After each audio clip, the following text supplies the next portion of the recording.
Voice ସମସ୍ତଙ୍କୁ ଆସୁଛି? हाँ सर। Good evening, sir. ମୋ ସ୍କ୍ରିନ୍ ସେ ଭିଜିବୁଲ ହଉଛି?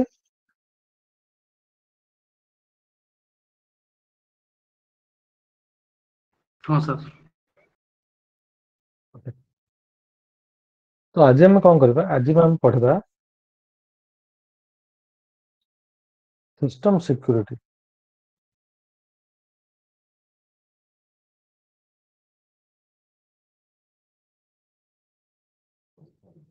ଆଜିର ଟପିକ ହଉଛି ସିଷ୍ଟମ ସିକ୍ୟୁରିଟି। ଅର୍ଥ ଆମେ ଓଏସ୍ ଲେଭେଲରେ କେମିତି ସିକ୍ୟୁରିଟି ମେଣ୍ଟେନ କରୁଛେ ବା କେମିତି ସିକ୍ୟୁରିଟି ଆମେ ମେଣ୍ଟେନ କରିପାରିବା। ଆପଣମାନେ ପ୍ରାୟ ସମସ୍ତେ ଜାଣିଥିବେ, ଯଦି ଆମେ ଗୋଟେ ନେଟୱାର୍କ ସେଟଅପ୍ କଥା କହିବା, ସେଇଠି ଧରନ୍ତୁ ଆପଣ ଗୋଟେ ଜୋନ୍ ଅଛି, ଏଠି ଆପଣଙ୍କର ସବୁ ଭିଏମ୍ ଅଛି ବା ଆପଣଙ୍କର ସର୍ଭର ସବୁ ଅଛି, ତାପରେ ଆପଣଙ୍କର ଏଠି ଗୋଟେ ଫାୟାରୱାଲ ଡିଭାଇସ୍ ଆପଣଙ୍କର ଲାଗେ, ଫାୟାରୱାଲ ଡିଭାଇସ୍ ଲାଗେ, ତାପରେ ଆପଣ ଇଣ୍ଟରନେଟକୁ ଯିବେ। ଏଇଟା ହେଉଛି ଆପଣଙ୍କର ଇଣ୍ଟରନେଟ। ଏଇଟା ହେଉଛି ଆପଣଙ୍କର ଫାୟାରୱାଲ।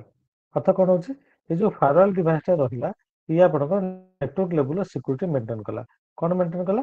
ନେଟୱାର୍କ ଲେଭେଲର ସିକ୍ୟୁରିଟି। କିନ୍ତୁ ଆମେ କଥା ହେଉଛୁ ଏଠି ସିଷ୍ଟମ ସିକ୍ୟୁରିଟି। ସିଷ୍ଟମ ସିକ୍ୟୁରିଟି ଅର୍ଥ ଆମ ପାଖରେ ଗୋଟେ ଭିଏମ୍ ଅଛି, ଏଇଟା ହେଉଛି ଆମର ଭିଏମ୍। ୟା ଭିତରେ ଆମେ କ'ଣ ସିକ୍ୟୁରିଟି ମେଣ୍ଟେନ କରିବା ସୋ ଦ୍ୟାଟ୍ ଆମର ଓଏସ୍ଟା ସିକ୍ୟୁର ରହିବ, ସେଇଟା ଆଜି ଆମେ ପଢିବା। ଭିଏମ୍ ଲେଭେଲର ସିକ୍ୟୁରିଟି କ'ଣ? ଓକେ,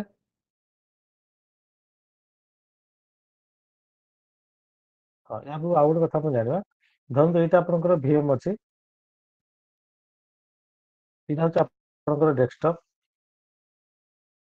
ବା ଲ୍ୟାପଟପ୍। ଏଇଟା ହେଉଛି ଆପଣଙ୍କ ଡେସ୍କଟପ୍, ଏଇଟା ହେଉଛି ଭିଏମ୍, ଏଇଟା ହେଉଛି ଆପଣଙ୍କର ଡେସ୍କଟପ୍। ଏଇଟା ଆପଣ କମ୍ୟୁନିକେଟ୍ କରିବେ ସର୍ଭରକୁ।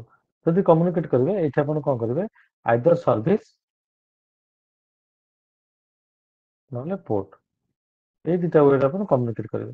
ଧରନ୍ତୁ ମୁଁ ଗୋଟେ ଆପଣଙ୍କୁ ଏକ୍ଜାମ୍ପଲ୍ ଦେଉଛି।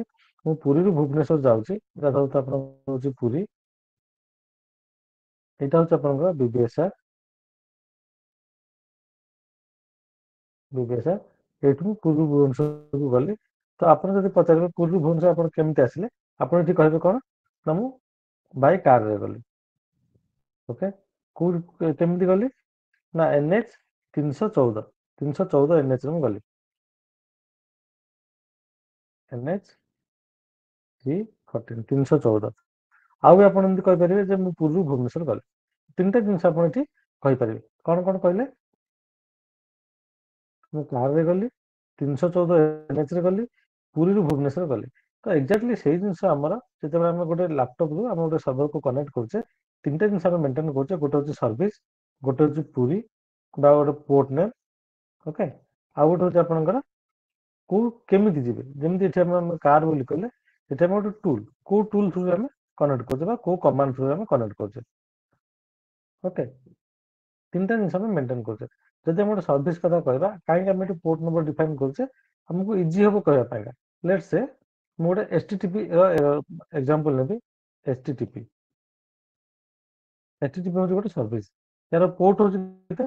80। ଓକେ, ଆମେ ଟୁଲ୍ କ'ଣ? ବ୍ରାଉଜର।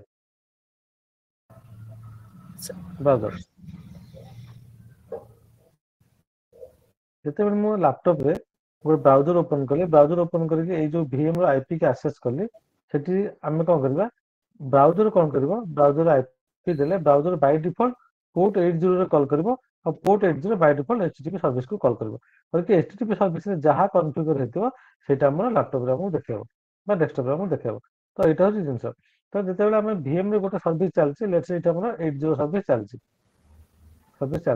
80 ସର୍ଭିସଟା ଆମେ କ'ଣ କରିବା ନା ଏଇଠି ଯେଉଁ ଆମର ଗୋଟେ ଫାୟାରୱାଲ ସର୍ଭିସ ରହିବ, ଫାୟାରୱାଲ ସର୍ଭିସ, ଏଇ ସର୍ଭିସ ଥ୍ରୁ ଆମେ 80 ସର୍ଭିସ ବା HTTP ସର୍ଭିସକୁ ଆଲାଉ କରିବା। ଯଦି ଆଲାଉ କରିବା, ତାହେଲେ କ'ଣ ହବ? ଆମର ସମସ୍ତେ ଦେଖିପାରିବେ ବା ଲ୍ୟାପଟପ୍ ଦେଖିପାରିବେ। ଯଦି ମୁଁ ଫାୟାରୱାଲରେ ମୁଁ ଡିନାଏ କରିବି ବା ବ୍ଲକ୍ ପକେଇବି, ତାହେଲେ କ'ଣ ହବ?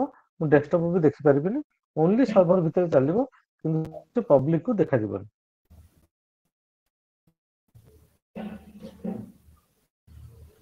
ଏତିକି ବୁଝିପାରିଲେ ସମସ୍ତେ? Yes, sir. Sir video record होनी कि रेकर्ड होଉଛି ତ क्या सर ରେକର୍ଡ ହଉଛି ରେକର୍ଡ ହଉଛି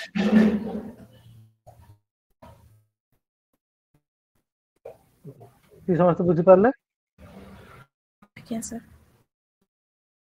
ତାହେଲେ କ'ଣ ହେଲା ଫାୟାରୱାଲ ହଉଛି ଆମର ଗୋଟେ ଓଏସ୍ ଲେଭେଲର ସିକ୍ୟୁରିଟି ଯଦି ଆମେ ଫାୟାରୱାଲ କଥା ହେବା ଫାୟାରୱାଲ ହଉଛି ଓଏସ୍ ଲେଭେଲର ସିକ୍ୟୁରିଟି ମେଣ୍ଟେନ୍ ଆମେ କଲେ ଏଥିରେ ଆମେ କ'ଣ କଲେ ଆଇଦର ସର୍ଭିସ ପୋର୍ଟ ଦୁଇଟାକୁ ଆଲାଉ କରିପାରିବା ସର୍ଭିସ ବି ଆଲାଉ କରିପାରିବା ପୋର୍ଟ ବି ଆଲାଉ କରିପାରିବା ଦେନ୍ ଆକୁ କିଏ କରିବ ଆକୁ ଓନ୍ଲି ରୁଟ୍ ୟୁଜର ହିଁ କରିପାରିବ ରୁଟ୍ ୟୁଜରକୁ ପରମିଶନ ଥାଏ ସେ ଫାୟାରୱାଲ ସର୍ଭିସକୁ ଷ୍ଟାର୍ଟ କରିପାରିବ ଷ୍ଟପ୍ କରିପାରିବ ଓକେ ଦେନ୍ ଆପଣଙ୍କ କ'ଣ ହେଲା ଆମେ ଯେତେବେଳେ ଫାୟାରୱାଲ ସର୍ଭିସକୁ ଇନଷ୍ଟଲ୍ କରୁଛେ ସେ ଅଟୋମେଟିକ୍ ବାଇ ଡିଫଲ୍ଟ ଷ୍ଟାର୍ଟ କଣ୍ଡିସନରେ ଆସିବ ଆମେ ତାକୁ ଯଦି ଏନେବଲ୍ କରିବାକୁ ଚାହିଁବା ଏନେବଲ୍ କରିବା ଯୋଉଟାକି ଅଲରେଡି ମୁଁ ଆପଣଙ୍କୁ କମାଣ୍ଡରେ ପଢାଇଥିଲି କେମିତି ଗୋଟେ ସର୍ଭିସକୁ ଆମେ ଏନେବଲ୍ କରୁଛେ କିନ୍ତୁ ଫାୟାରୱାଲ ସର୍ଭିସଟା ଅଲଗା ସବୁ ସର୍ଭିସ ଗୁଡ଼ା ସେମିତି ଆସେ ମାନେ ଏନେବଲ୍ ନଥାଏ କିନ୍ତୁ ଫାୟାରୱାଲ ସର୍ଭିସଟା ବାଇ ଡିଫଲ୍ଟ ସବୁବେଳେ ଏନେବଲ୍ ହିଁ ହେଇକି ଆସେ ଏଇଟା ସବୁବେଳେ ମନେ ରଖନ୍ତୁ ଫାୟାରୱାଲ ସର୍ଭିସଟା ବାଇ ଡିଫଲ୍ଟ ଏନେବଲ୍ ହେଇକି ଆସେ ଏନେବଲ୍ ହେଇକି ଆସେ ଅଲଗା ସର୍ଭିସକୁ ଆମେ ଏନେବଲ୍ କରିବାକୁ ପଡେ କିନ୍ତୁ ଫାୟାରୱାଲ ସର୍ଭିସଟା ଯେତେବେଳେ ଆମେ ଇନଷ୍ଟଲ୍ କରେ ସେ ବାଇ ଡିଫଲ୍ଟ ଏନେବଲ୍ ହେଇକି ଆସେ ଓକେ ତ ଚାଲନ୍ତୁ ଏତିକି ଆମେ ପ୍ରାକ୍ଟିକାଲ କରିକି ଦେଖିବା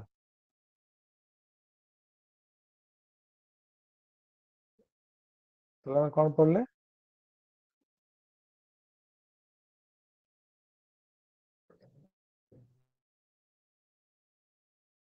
ସିଷ୍ଟମ ସିକ୍ୟୁରିଟି ଆମେ ପଢିଲେ ଫାୟାରୱାଲ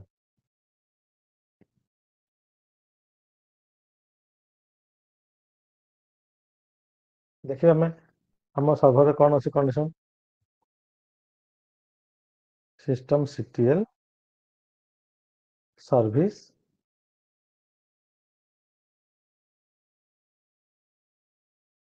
ସିଷ୍ଟମ ସିଟିଏଲ ଷ୍ଟାଟସ୍ ରୟାଲଟି ଦେଖନ୍ତୁ ଆମର ବାଇ ଡିଫଲ୍ଟ ଏନେବଲ୍ ହେଇକି ଅଛି ଓକେ ତାହେଲେ ଆମେ ଦେଖିବା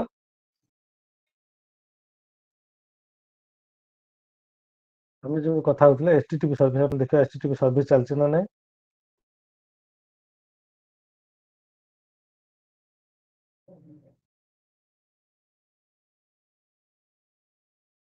HTTP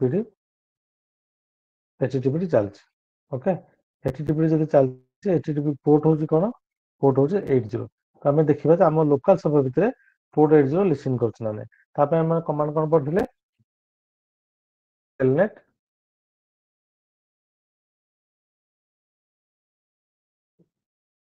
ଲୋକାଲ ହୋଷ୍ଟ 80 ଦେଖନ୍ତୁ କନେକ୍ଟେଡ ଅର୍ଥାତ୍ ଆମର ନିଜ ସର୍ଭର ଭିତରେ 80 ସର୍ଭିସଟା ପରଫେକ୍ଟଲି ଚାଲୁଛି ଆଉ ଗୋଟେ ୱେରେ ବି ଆମେ ଚେକ୍ କରିପାରିବା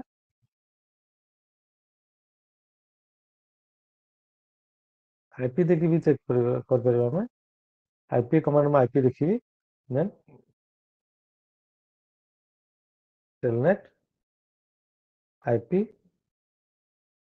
ପୋର୍ଟ ଦେଖନ୍ତୁ ଚାଲୁଛି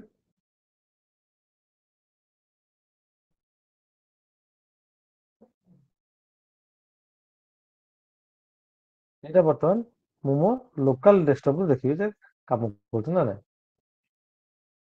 କମାଣ୍ଡ ପ୍ରମ୍ପଟକୁ ଗଲି ଟେଲନେଟ୍ ଆଇପି ଦେନ୍ ପୋର୍ଟ ଦେଖନ୍ତୁ କନେକ୍ଟ କରିପାରୁନି ଓକେ ତାହେଲେ କ'ଣ ହେଇଛି ଆମର ଯୋଉ ଫାୟାରୱାଲ ସର୍ଭିସ ଚାଲିଛି ଫାୟାରୱାଲ ସର୍ଭିସ ମୋତେ ବ୍ଲକ୍ କରୁଛି ତାହେଲେ ସେଇ ଜିନିଷ ଦେଖିବା ବ୍ରାଉଜରରେ ଆମେ ଏଠି କ'ଣ କରିବା ଆଇପିଟା ଦେବା ଆଇପି ଦେଇକି ବ୍ରାଉଜ କରିବା HTTP ସର୍ଭିସ ମାନେ ଆପଣଙ୍କର ୱେବ୍ ସର୍ଭିସ ଅର୍ଥ ଗୋଟେ ୱେବସାଇଟ ଆପଣଙ୍କର ରନ୍ ହେଉଥିବ ଦେଖନ୍ତୁ ବ୍ରାଉଜରରେ ଆପଣଙ୍କ କିଛି ଆସୁନି ଆମେ କ'ଣ କରିବା ବର୍ତ୍ତମାନ ଫାୟାରୱାଲ ସର୍ଭିସକୁ ବନ୍ଦ କରିଦେବା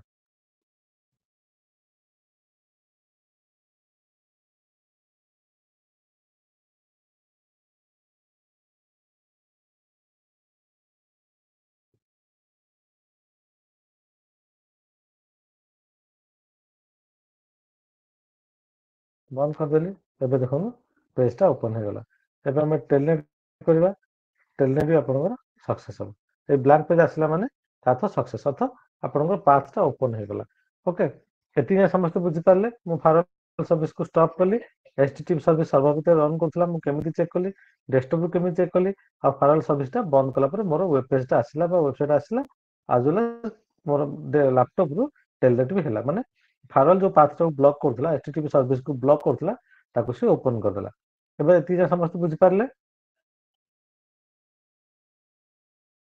हाँ सर बर्तमान आम देखा फायरवॉल केमिति सर्विस को अलाउ करछे से आम कौन करिया फायरवॉल सर्विस को स्टार्ट करदबा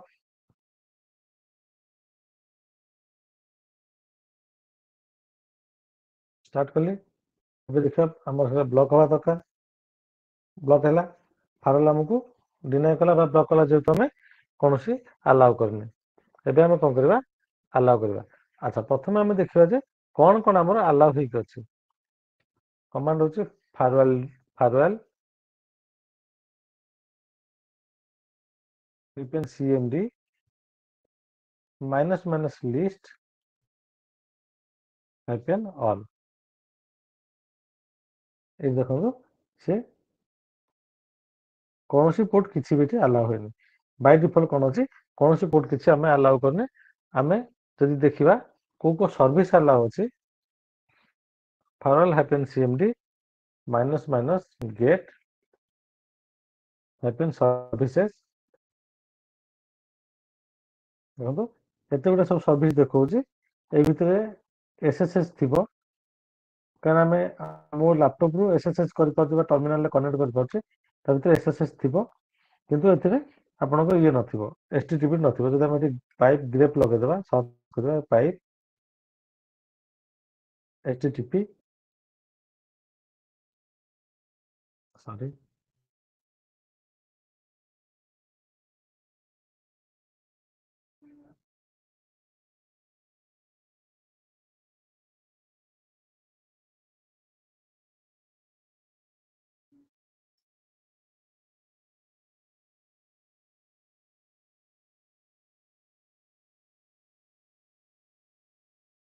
एटा होची कोन या तो अपन गेट सर्विसेज माने ए सर्विस को हमें एठी ओपन कर परबा किंतु हमर ए जो कमांड फास्ट देखिथिले कोनोसी किछि सर्विस रा कोनोसी पोर्ट ओपन हेनी नाही किंतु एतिक पोर्ट हमें ये कर ओपन कर परबा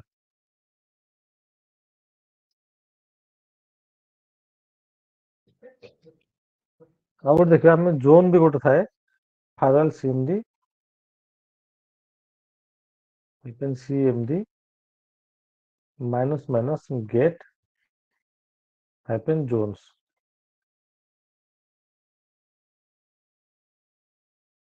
एटा होची बाय डिफॉल्ट जोन को जोन में हमें ऐड करबा एटा होची पब्लिक माने एटा जदि हमें ऐड करबा पब्लिक रे ताले एंटायर पब्लिक के बाहर को समस्त सेटा अलाउ कर दबो एटा होची बाय डिफॉल्ट जोन जोटा हमें यूज करके फायरवॉल रूल ऐड करबा बा रूल पकेबा किंतु वर्तमान हमर कोनोसी पोर्ट ओपन हेनबा कोनोसी सर्विस हमें ओपन करने ए देखो तो लिस्ट में सरले कोनोसी सर्विस ऐड हेने हमें कोन करबा बे गोटे पोर्ट को ओपन करबा तापे कमांड होची firewall CMD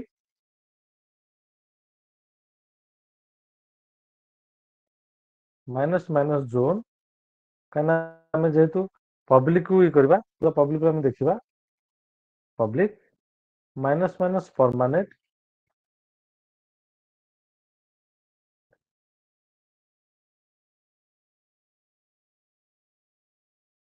minus R minus service is equal two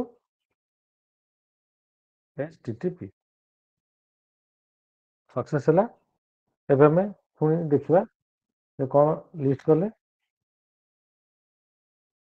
button जे आसिनी हमें ताको रिस्टार्ट करबा रिलोड करबा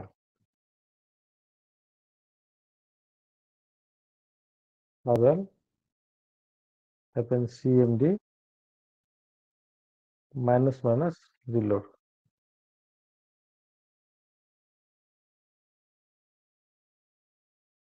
सक्सेस है एबे लिस्ट करबा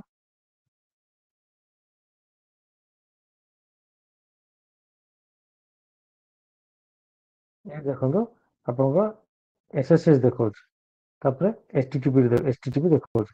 ଆମେ ଏଠି ଦିଟା ଅଲରେଡି ଆମେ ଯେହେତୁ SSH କରିପାରୁଛୁ, ଆପଣ ଜାଣିଥିବେ ମୁଁ ମୋ ଲାପଟପ୍ SSH କରିପାରୁଛି, ତା ଏଇ ଯୋଉ ଟର୍ମିନାଲ ଥ୍ରୁରେ କନେକ୍ଟ କରୁଛି ସର୍ଭରକୁ, ସେଥିପାଇଁ SSH ଅଲରେଡି ଆଡ୍ ଅଛି।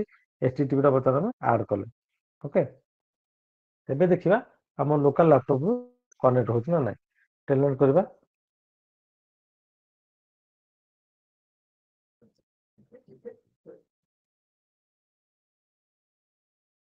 F0 ଦେଖନ୍ତୁ ଆଲାଉ ହେଇଗଲା।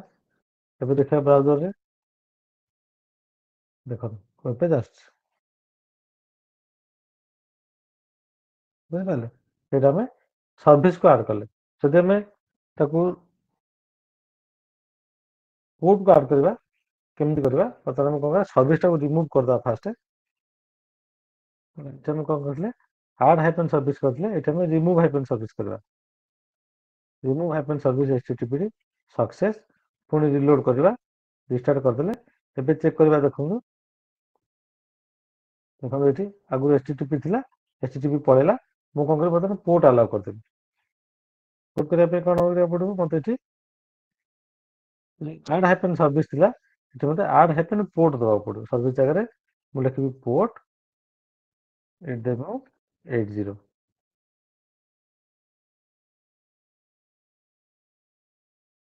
ମିସ୍ କଲି ମୁଁ, /TCP ଦେବାକୁ ପଡିବ। ଏଇଟା କୋଉ ଟାଇପର ପୋର୍ଟ? 8080 ଟା ହଉଛି TCP ପୋର୍ଟ। ଏବେ ସକ୍ସେସ୍ ହେଲା, ମୁଁ ରିଷ୍ଟାର୍ଟ କରିବି। ଏବେ ଦେଖିବା, ଆମେ ଲିଷ୍ଟ କରିବା। ଏଇ ଦେଖନ୍ତୁ ପୋର୍ଟରେ 80 TCP ଆଡ୍ ହେଇଗଲା। ତାହେଲେ ଆମେ ଦେଖିବା ବର୍ତ୍ତମାନ କାମ କରୁଛି ନା ନାହିଁ। ଟେଲନେଟ୍ କରିକି ଟେଲନେଟ୍ କାମ କଲା। ଆମର ଏଠି ଦେଖିବା ବ୍ରାଉଜରରେ ଆସୁଛି ନା ନାହିଁ, ବ୍ରାଉଜରରେ ଆସିଲା।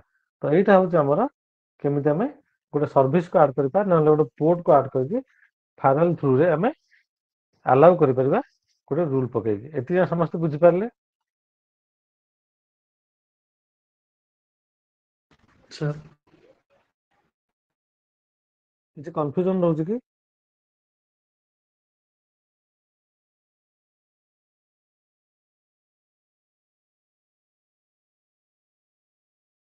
ସମସ୍ତେ ବୁଝିପାରୁଛନ୍ତି ତ ଯାହା ମୁଁ କହିଲି ବର୍ତ୍ତମାନ? ହଁ ସାର୍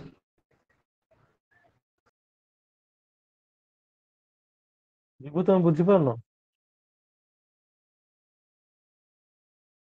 ବିଭୁ,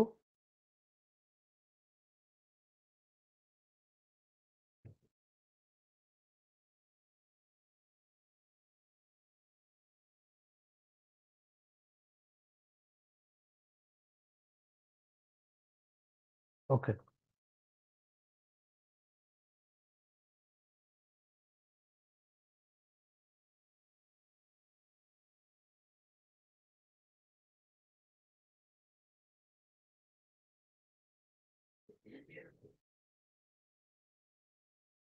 ନେକ୍ସଟ ଆସୁଛି ଆପଣଙ୍କର ଫାୟାରୱାଲ୍ ସର୍ଭିସ ପରେ ଆଉ ଗୋଟେ ସିକ୍ୟୁରିଟି ସିଷ୍ଟମ ଆପଣଙ୍କର OS ରେ ଥାଏ, ସେଇଟା ହଉଛି SC Linux। SC Linux, SC Linux ର କମାଣ୍ଡ ହଉଛି କଣ? SC Linux ର କଣ କମାଣ୍ଡ ହଉଛି, ଆମେ ଦେଖିବା ପାଇଁ SC ଷ୍ଟାଟସ୍। ଏ ଦେଖନ୍ତୁ ଏନେବଲ୍ ଅଛି। ତାର ଦିଟା ମୋଡ୍ ଆସେ। SC Linux ର ଆପଣଙ୍କର ଦିଟା ମୋଡ୍ ଆସେ। ଯେମିତି ଆମେ ଫାୟାରୱାଲ୍ ରେ କଣ କଲେ, ଫାୟାରୱାଲ୍ ରେ ଷ୍ଟାର୍ଟ କଲେ ଆଉ ଷ୍ଟପ୍ କଲେ,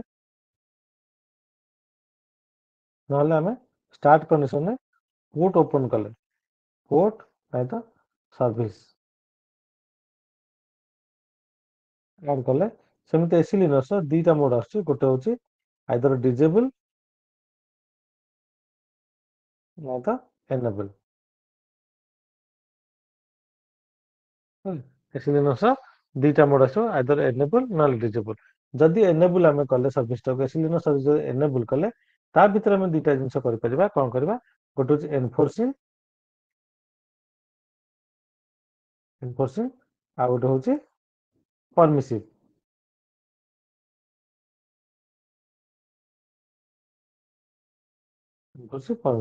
ଯଦି ଆମେ ଡିଜେବଲ କରିଦଉଛେ ଏଠି ଯେମିତି ଆମେ ଷ୍ଟପ୍ କରିଦଉଛେ ତାର ଫାରୱାଲ ଆମର କିଛି ଦରକାର ନାହିଁ। ସେମିତି ଏସି ଲିନକ୍ସ ଆମେ ଡିଜେବଲ କରିଦଉଛେ ବାଇ ଡିଫଲ୍ଟ ଆମର ସବୁ ଆଲାଉ ହେଇଯିବ। ଯଦି ଆମେ ଏନେବୁଲ କରୁଛେ ଏଠି ଆମେ ପଲିସି ଲଗେଇ ପାରିବା ବା ଏନଫୋର୍ସିଂ କରିପାରିବା ନହେଲେ ପରମିସିଂ କରିପାରିବା। ଏନଫୋର୍ସିଂ ମାନେ କଣ? ଏନଫୋର୍ସ କଲେ ଏସି ଲିନକ୍ସ ଯୋଉ ସର୍ଭିସଟା ସିଏ ଏନଫୋର୍ସ ହବ ବା ତାର ଯାହା କାମ କରିବା କଥା କରିବ। ଯେମିତି ଫାରୱାଲ ଷ୍ଟାର୍ଟ କଲେ ବାଇ ଡିଫଲ୍ଟ ସେ ସବୁ ବ୍ଲକ୍ କରୁଥିଲା, ଆମେ ତାକୁ ଆଡ୍ କରିକି ପୋର୍ଟ ବା ସର୍ଭିସକୁ ଆଡ୍ କରିକି ଆଲାଉ କଲେ ସେମିତି ଆମେ ଏସି ଲିନକ୍ସରେ କରିବାକୁ ପଡିବ। ନାହିଁ ତ ଆମକୁ ପରମିସିଭ କରିବା। ପରମିସିଭ ଅର୍ଥ କଣ? ଆପଣଙ୍କର ଏସି ଲିନକ୍ସ ଚାଲୁ ରହିବ କିନ୍ତୁ ଆପଣ ଯାହା ବି ସିଷ୍ଟମରେ କରୁଛନ୍ତି ବା ଯୋଉ ଯୋଉ କାମ କରୁଛନ୍ତି ସେ କଣ କରିବ ଆପଣଙ୍କୁ ଆଲାଉ କରିଦବ କିନ୍ତୁ ତାର ସେ ଲଗ୍ରେ ମେଣ୍ଟେନ କରିବ ଯେ ଏଇ ସବୁ କାମ ହେଇଛି ଯୋଉଟାକ ଏସି ଲିନକ୍ସରେ ଟ୍ରାକ୍ ହଉଛି, କିନ୍ତୁ ସେ ଆପଣଙ୍କୁ ପରମିଟ କରିଦବ, ଆପଣଙ୍କୁ ଏନଫୋର୍ସିଂ କରିବନି। ଓକେ, ଏନଫୋର୍ସିଂ ଆଉ ପରମିଟ ଭିତରେ ଆପଣ ବୁଝିପାରିଲେ ଡିଫରେନ୍ସଟା କଣ?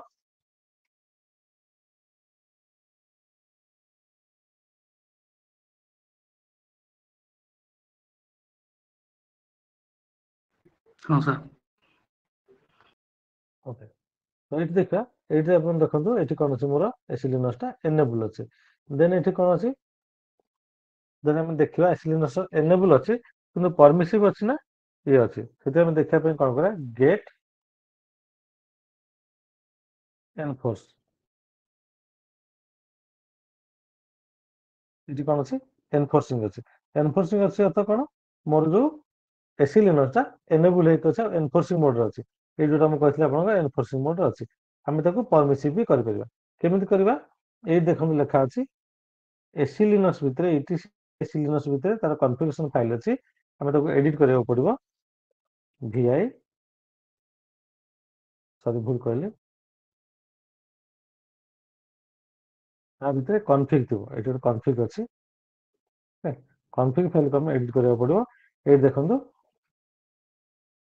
ଏସି ଲିନକ୍ସ ଏନଫୋର୍ସିଂ ଆଉ ଏନଫୋର୍ସିଂ ର କଣ ଅଛି ଏନଫୋର୍ସିଂ, ପରମିସିଭ ଆଉ ଡିଜେବଲ। ଆମେ ଯଦି ଡିଜେବଲ କରିବାକୁ ଚାହୁଁଛେ ଏଠି ଆମକୁ ଏଟାକୁ ଡିଜେବଲ କରିବାକୁ ପଡିବ। ମାନୁଆଲି ଏନଫୋର୍ସିଂ ହଟେଇକି DISABLED କରିବାକୁ ପଡିବ। ଡିଜେବଲ କରିକି ଆମେ ସେଭ୍ କରିବା, ଫାଇଲକୁ ସେଭ୍ କରିବା, ତାପରେ ଆମକୁ କମ୍ପ୍ଲିଟ ସର୍ଭରକୁ ରିଷ୍ଟାର୍ଟ କରିବାକୁ ପଡିବ। ଯେବେ ଆମେ ରିଷ୍ଟାର୍ଟ ନ କରୁଛେ ସେଇଟା କାମ କରିବନି।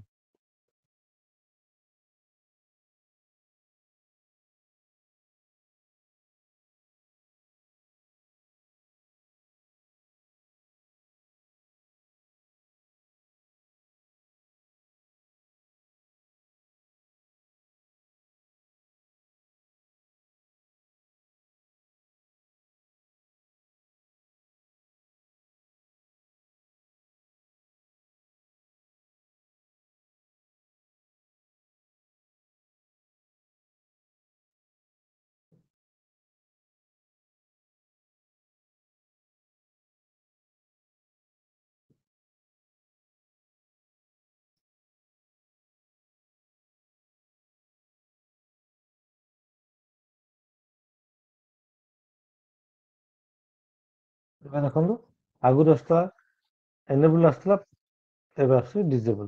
ମାନେ ଆମେ ତାକୁ ଡିଜେବଲ କଲେ। ଆଚ୍ଛା, ବର୍ତ୍ତମାନ ଆମେ କଣ କରିବା ଆଉ ଥରେ ତାକୁ ଏନେବୁଲ କରିବା। ଏନେବୁଲ କରିକି ଏଇଟା ଦେଖନ୍ତୁ ଆପଣଙ୍କ କଣ ହେଲା ଆମେ ପରମାନେଣ୍ଟଲି ଡିଜେବଲ କରିଦେଲେ। ଆମେ କିନ୍ତୁ କଣ କରିବା ନା ବର୍ତ୍ତମାନ ତାକୁ ଏନେବୁଲ କରିବା। ଏନେବୁଲ କରିକି ତାକୁ ମାନେ ଟେମ୍ପୋରାରିଲି ଏନେବୁଲ କରିବା ବା ଟେମ୍ପୋରାରି ଡିଜେବଲ କରିବା।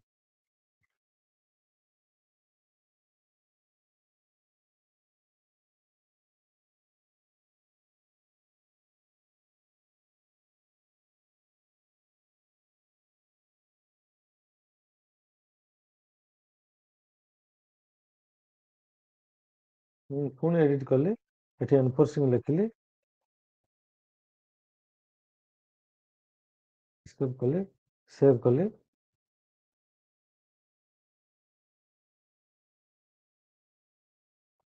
ରେଜିଷ୍ଟର କଲି।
देखा हमर कोन अछि देखो एनफोर्सिंग आसला एनफोर्सिंग माने आपणकर एसी लिनक्स स्टार्ट हो गला हमें तो कौन करें एनफोर्सिंग माने तार जहाँ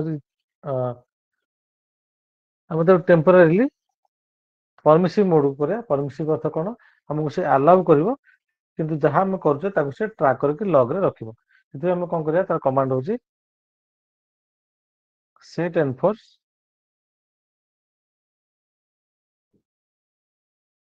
set enforce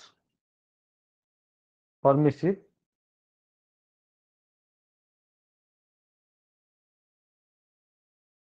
ଏବେ ଦେଖନ୍ତୁ get enforce permissive वाला किंतु एटा होची आपनकर टेम्पररी जते हम सर्वर रिस्टार्ट करबा से ऑटोमेटिक चेंज हो जिवो बाय डिफॉल्ट जहाँ तार मोड होची जोटा हमें एनफोर्सिंग कॉन्फ़िगरेशन फाइल रे रखिथिले ओके एटा हमें टेम्पररी चेंज करछे जदि हमें ताको पुणी आथरे आउ गोटे वे भी अछि हम एटी सेट एनफोर्स जीरो भी कले हबो जीरो कले आपनकर सेटा परमिसिव रहबो जदि हम 1 करूचे आपनकर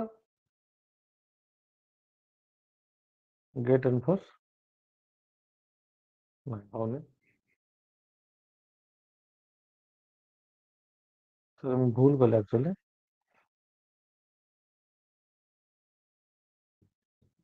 सेट एनफोर्स एठी 1 सेट 1 कले आपनकर पुणी कोन हबो एनफोर्सिंग हे जो नाही तो सेट एनफोर्सिंग कले भी हबो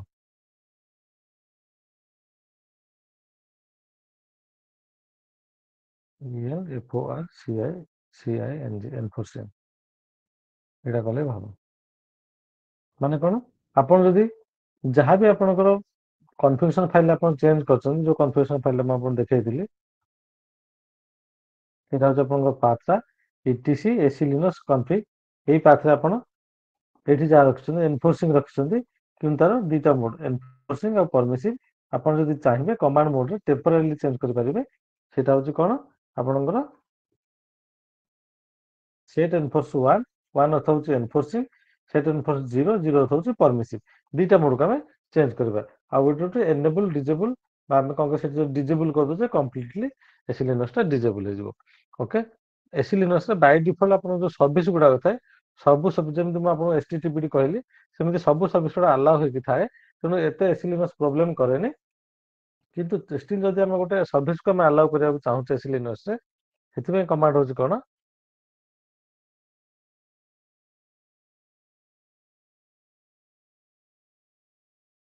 इसी manage permissive -a http underscore t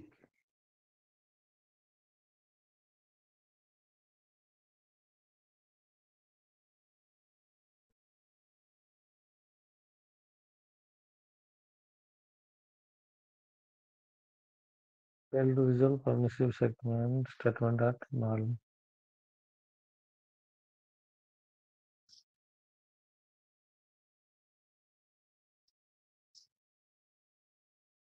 कौन अच्छी क्या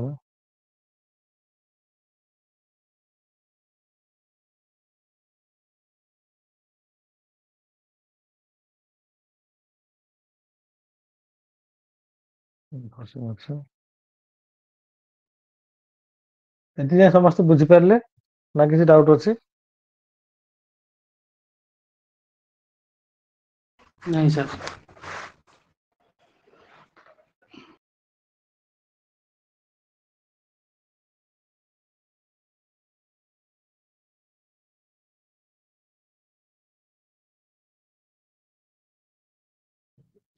ଏଇଠି ଗୋଟେ ମୁଁ ମିଷ୍ଟେକ୍ କରିଛି HTTP କରିଛି HTTPD କରିବା କଥା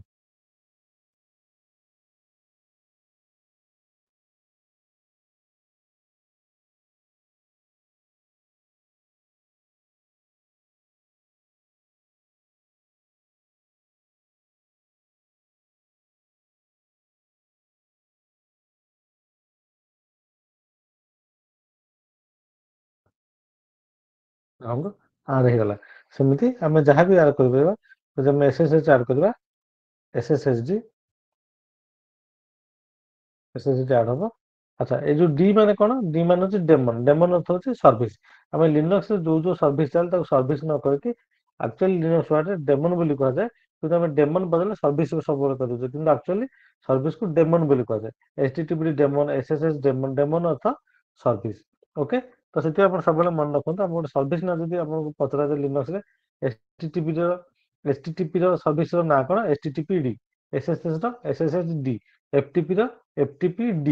ସବୁବେଳେ ତା ସହିତ ଡି ଲାଗେ। ଡି ଅର୍ଥ ଡେମନ। ଡେମନ ମାନେ ସର୍ଭିସ। ଓକେ, ସେଥିପାଇଁ କେତେବେଳେ କନଫ୍ୟୁଜନ ହେବେନି ଯେ HTTPD କାହିଁକି ହେଲା, SSHD କାହିଁକି ହେଲା, FTPD କାହିଁକି ହେଲା। ଡି ମାନେ ଡେମନ। ଡେମନ ଅର୍ଥ ହଉଛି ସର୍ଭିସ। ଓକେ, ସମସ୍ତେ ବୁଝିପାରିଲେ? ସାର୍ ଓକେ, ତ ଏଇ ଦିଟା ଥିଲା ଆମର ଲିନକ୍ସର ସିକ୍ୟୁରିଟି ସିଷ୍ଟମ, ଯୋଉଟା ଆମେ OS ଲେଭେଲରେ ମେଣ୍ଟେନ କରୁଛେ, ସିକ୍ୟୁରିଟି ମେଣ୍ଟେନ କରୁଛେ। ଆଜିର କ୍ଲାସ୍ ଏତିକି। ଆପଣମାନେ ଯଦି କିଛି ଡାଉଟ୍ ଅଛି ମୋତେ ପଚାରନ୍ତୁ।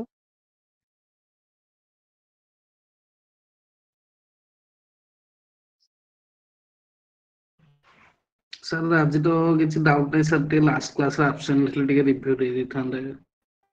କୋଉ କ୍ଲାସଟା କହିଲେ? ଇଏ ପୂର୍ବ କ୍ଲାସ। ତମେ ଭିଡିଓ ଦେଖିଥିଲ? ଟିକେ ଭିଡିଓ ଦେଖି ପଢାପଢି କର, ଯୋଉଟା ଡାଉଟ୍ ଥିବ ମୋତେ ପଚାରିବ। ପୁରା କ୍ଲାସ୍ ତ ମୁଁ ଏବେ ଆଉ କଭର କରିପାରିବିନି। ହଉ ପୁରା ସାର୍ କ୍ଲାସ୍ ଠିକ। ତ କଣ ଥିଲା, 14 କଣ ପଢୁଥିଲା ଆମେ?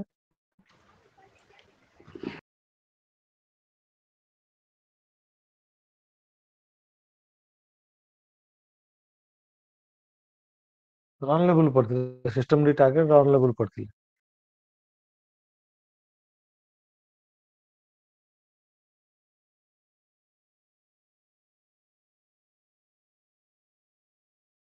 ମୁଁ ଆପଣଙ୍କୁ ଟିକେ କହିଦେଉଛି ଜଷ୍ଟ, ଆପଣ ପୁରା ଭିଡିଓଟାକୁ ଦେଖିବେ। ଦେଖିଲେ ଆପଣଙ୍କର ଡାଉଟ୍ ପୁରା କ୍ଲିୟର ହବ। ଯୋଉଠି ମୋତେ ଡାଉଟ୍ ହବ ମୋତେ ପଚାରିବେ। ଆପଣଙ୍କର ଲିନକ୍ସରେ ଆକ୍ଚୁଆଲି 7ଟା ମୋଡ୍ ରହୁଛି। 0ରୁ ଆରମ୍ଭ କରି 0, 1, 2, 3, 4, 5, 6, 7ଟା। 0 ହଉଛି ଆପଣଙ୍କର କଣ? ସଟଡାଉନ। ସଟଡାଉନ। ଏଇଟା ହଉଛି ଆପଣଙ୍କର ହଲ୍ଟ। ସରି, ଭୁଲ କହିଲି। ସଟଡାଉନ ବା ହଲ୍ଟ।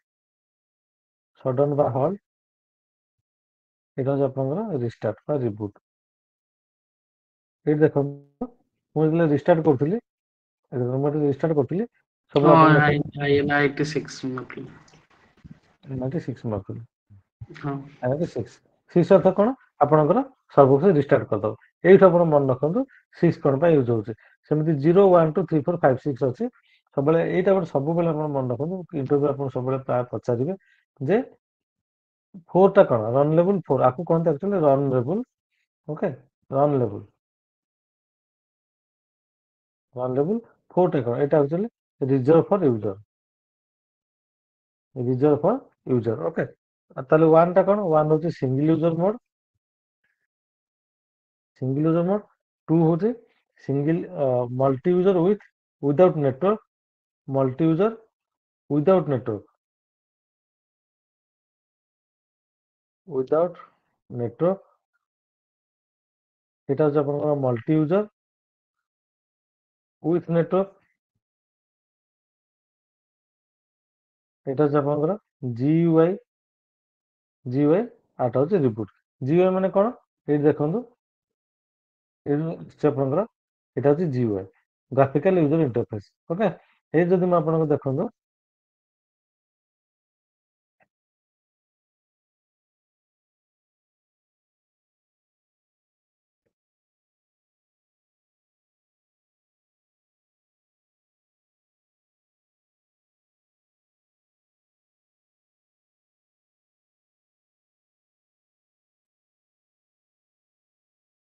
ମୁଁ ଏଠି i93 କରିବି। 3 ଅର୍ଥ କଣ? ମୁଁ ଆପଣଙ୍କୁ କଣ କହିଥିଲି 3 ରେ? 3 ହଉଛି ଆପଣଙ୍କର ମଲ୍ଟି ୟୁଜର ୱିଥ୍ ନେଟୱାର୍କ। ମାନେ ଆପଣଙ୍କୁ ନେଟୱାର୍କ ବି ମିଳିବ, ମଲ୍ଟି ୟୁଜର ହବ, କିନ୍ତୁ ଜିଇଉଆଇ ନାହିଁ। ଓକେ, ମୁଁ 3 ଦେବି। ଦେଖନ୍ତୁ କଣ ହେଲା।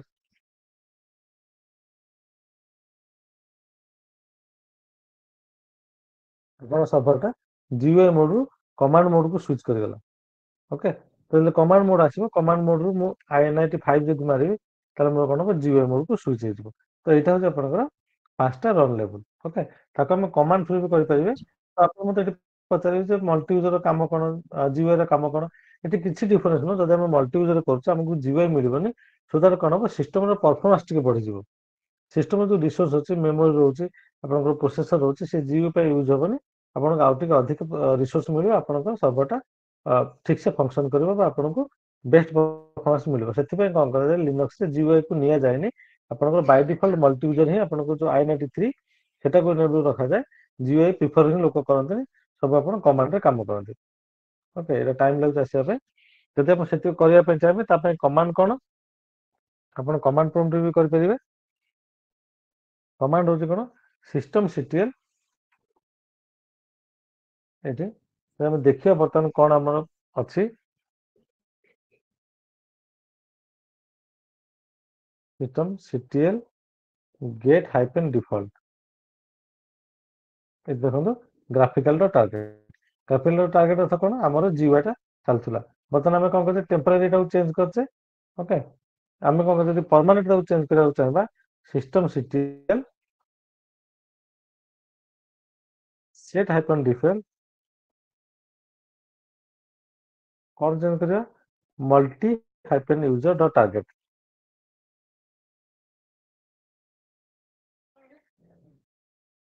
multi-user.target କ'ଣ ଚେଞ୍ଜ ହେଇଗଲା। ଏବେ ଆମେ ଦେଖିବା ଗେଟ୍ ଡିଫଲ୍ଟ ଆପଣଙ୍କର ମଲ୍ଟି ଟାର୍ଗେଟ ହେଇଗଲା।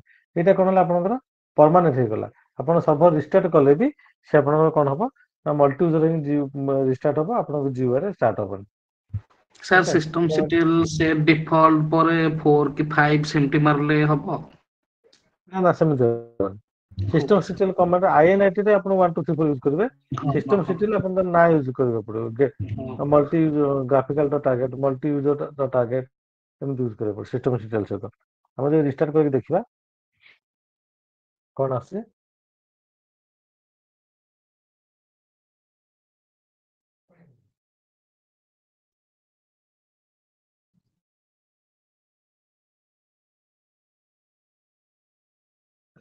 ଏଠି ରହିଲା ଆପଣଙ୍କ ସିଙ୍ଗଲ ୟୁଜର ମୋଡ। ସିଙ୍ଗଲ ୟୁଜର ମୋଡଟା ଆମେ କ'ଣ ପାଇଁ ୟୁଜ କରେ, ସିଙ୍ଗଲ ୟୁଜର ମୋଡଟା ମେନଲି ଆମେ ଟ୍ରବୁଲ ସୁଟ୍ କରିବା ପାଇଁ ୟୁଜ କରେ।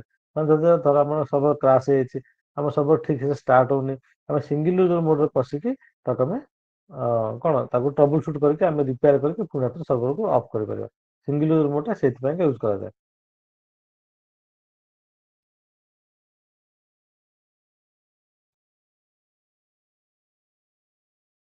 କ'ଣ ଆପଣଙ୍କର GUI ପଳେଇ ଆସିଛି, GUI ଆସିନି, ଆପଣ କୋଉଥିରେ କମାଣ୍ଡ ପ୍ରମ୍ପ୍ଟରେ ପୁରା ସର୍ଭରଟା ଷ୍ଟାର୍ଟ ହେଇଛି।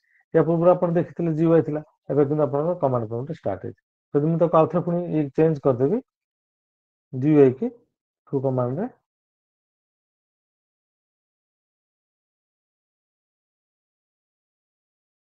ସେଟା ପାଇଁ ଡିଫଲ୍ଟ graphical.target ସେଟ୍ ହେଇଗଲା। ଏବେ ଦେଖନ୍ତୁ get -default graphical i96 କରୁছে, ପୁଣି ଆପଣଙ୍କ GUI ପଳେଇ ଆସିବ। ଓକେ, ଏଇଟାକୁ ମୁଁ ଆହୁରି ଭଲ ଭାବେ ଡିସ୍କସନ କରିଥିଲି, ଆହୁରି ଗୁଡ଼ାଏ ଜିନିଷ କହିଥିଲି। ଆପଣ ଭିଡ଼ିଓ ଟିକେ ଦେଖନ୍ତୁ, PDF ଦେଖନ୍ତୁ। ଯଦି କ'ଣ ଡାଉଟ୍ ହବ ନେକ୍ସଟ କ୍ଲାସରେ ମୋତେ ପଚାରିବେ।